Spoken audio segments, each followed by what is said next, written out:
Apprendre à chanter aigu. Le détail pour y arriver facilement. Bonjour à tous et à tous, je suis absolument ravie de vous retrouver pour cette nouvelle vidéo. Bienvenue à toi si tu es nouveau sur ma chaîne. Tu vas retrouver ici une quantité de vidéos, de la technique vocale, des exercices, des échauffements, un contenu que d'avance je sais que tu vas adorer. Donc évidemment, abonne-toi, actionne la cloche et rejoins la communauté. Aujourd'hui, j'avais envie de revenir sur ce petit détail concernant les aigus. Parce que je sais que les aigus, c'est une des choses les plus difficiles à avoir avec la puissance vocale quand on démarre le chant ou même quand on est chanteur professionnel. Les aigus, c'est vraiment un sport. Donc je voulais absolument aujourd'hui vous donner un petit détail qui va vraiment faire la différence. En tout cas, le détail que je remarque, que je vois le plus dans mes coachings avec les chanteurs que j'accompagne. Donc reste bien jusqu'à la fin parce que je vais te dévoiler des petites astuces qui, à mon avis, vont vraiment faire la différence dans tes aigus à partir d'aujourd'hui. Juste avant de démarrer, je me présente très rapidement pour ceux qui ne me connaissent pas encore. Je m'appelle Elena Hurstel et je suis votre coach vocal depuis 2013. Pour faire de votre voix votre allié numéro 1, n'hésitez pas, rejoignez-moi également sur Facebook et sur Instagram. Dans la description, il y a un petit cadeau qui vous attend. Je vous ai préparé une grande masterclass avec plein de choses super intéressantes à l'intérieur. Donc n'hésitez pas, cliquez dans la description, il y a le petit lien, le petit cadeau qui vous attend. Allez, c'est parti, on rentre dans le vif du sujet. Allez me chercher de quoi noter, un papier et un stylo parce que croyez-moi, vous allez en avoir besoin. Apprendre à chanter aigu, le détail pour y arriver facilement. Bon. Alors, ce fameux petit détail, déjà, je voulais vous dire premièrement, aigu ne veut pas dire fort. Vous êtes beaucoup à, dès que je dois aller dans les aigus, je dois forcément chanter fort.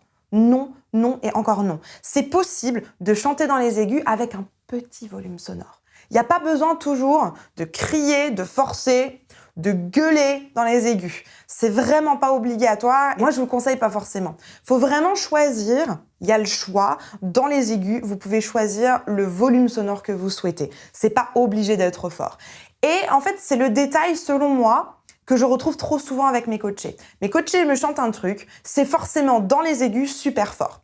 Et du coup, je les vois aussi vachement forcés et... Voilà, il y a quelque chose qui fonctionne pas avec ça. Et je vais vous expliquer d'où ça vient. Ça vient simplement du fait que vous avez très bien compris, ou alors que vous allez le comprendre aujourd'hui, que pour aller dans les aigus, j'ai besoin de soutien, j'ai besoin d'énergie. Je vous mets une petite vidéo ici avec le récap sur la respiration. Et le fait de mettre de l'énergie, d'engager de l'énergie, le problème que vous allez avoir avec ça, c'est que naturellement, votre voix va répondre, ou naturellement, vous allez aussi pousser le volume de votre voix. C'est aussi possible que votre voix réponde fort, et c'est à vous de freiner un petit peu le volume sonore.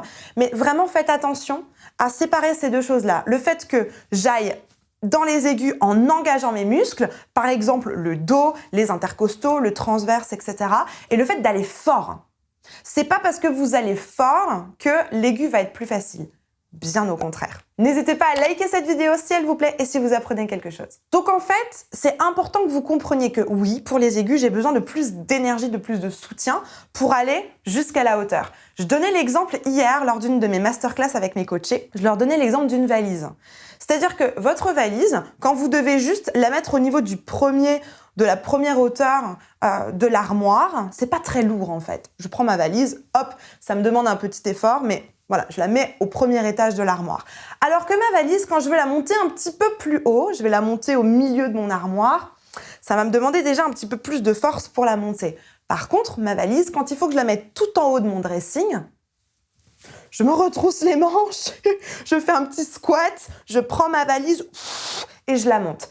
C'est la même chose pour les aigus, la même chose pour la voix. Vous allez avoir besoin d'engager de l'énergie, ça ne veut pas dire engager du volume sonore.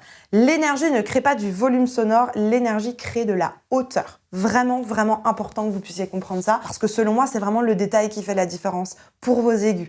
Ça va vous éviter d'être tout le temps en force, ça va vous éviter d'être parfois même trop fort dans les aigus, d'engager et de vous faire mal. De manière générale, les graves vont être beaucoup moins forts, les aigus vont être beaucoup plus forts.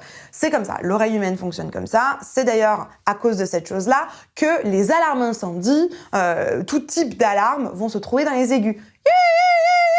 Si l'alarme est dans les graves, on n'entend rien. Donc de manière générale, l'oreille humaine va beaucoup plus capter les sons aigus que les sons graves. Donc voilà, on n'a pas le même rapport de volume sonore, si je peux dire, on n'a pas la même échelle de volume sonore. Dans les graves, l'échelle de volume sonore de 1 à 10 va se trouver à peu près comme ça.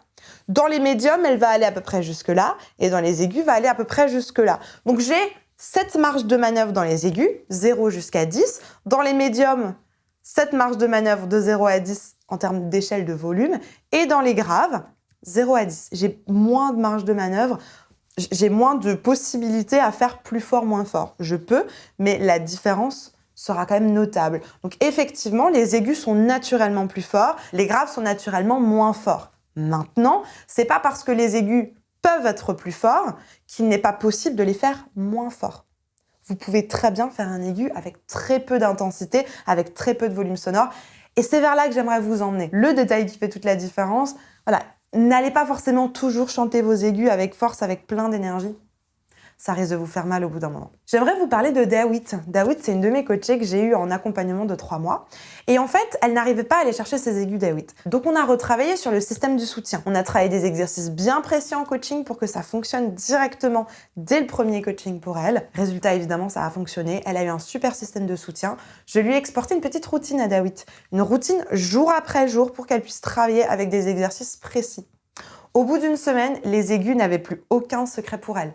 Elle arrivait facilement à aller chercher ses aigus et surtout sans force. Pourquoi ? Parce qu'elle y mettait la bonne énergie à la place de forcer avec un volume sonore ou de pousser pour avoir de la puissance dans les aigus. Donc si comme Dawit, vous avez ce problème-là et que vous voulez que moi je vous accompagne, dans la description, il y a un petit formulaire. Remplissez-moi toutes les questions, on va en prendre connaissance avec mon équipe et si votre profil fait partie des personnes que j'ai l'habitude d'accompagner, un membre de mon équipe va vous proposer un appel de bilan vocal. Cet appel de bilan vocal, c'est simplement un petit diagnostic qu'on va faire avec vous. On va vous écouter et surtout, une personne de mon équipe va vous conseiller vers le meilleur accompagnement qui est fait pour vous pour résoudre votre problématique de manière efficace et durable. Donc voilà, comprenez vraiment bien que pour vos aigus, vous n'avez pas besoin de les forcer, vous n'avez pas besoin de les engager, de les pousser. Bien au contraire, faites-les un peu moins forts en termes de volume sonore. Par contre, engagez de l'énergie. C'est vraiment la clé, le détail qui va faire toute la différence. Je vous ai préparé juste ici une petite vidéo sur les aigus. À mon sens, c'est vraiment la suite du travail, donc n'hésitez pas à aller regarder cette vidéo. Moi, je vais vous retrouver de l'autre côté tout de suite. En attendant de vous retrouver dans cette vidéo, je vous souhaite une bonne journée, une bonne soirée. Prenez grand soin de vous et n'oubliez pas, likez, abonnez-vous et partagez cette vidéo à une personne qui pourra en avoir besoin. Et vous avez l'habitude que je vous le dise, croyez en vous, tout est possible. Allez, à tout de suite, on se retrouve dans cette vidéo.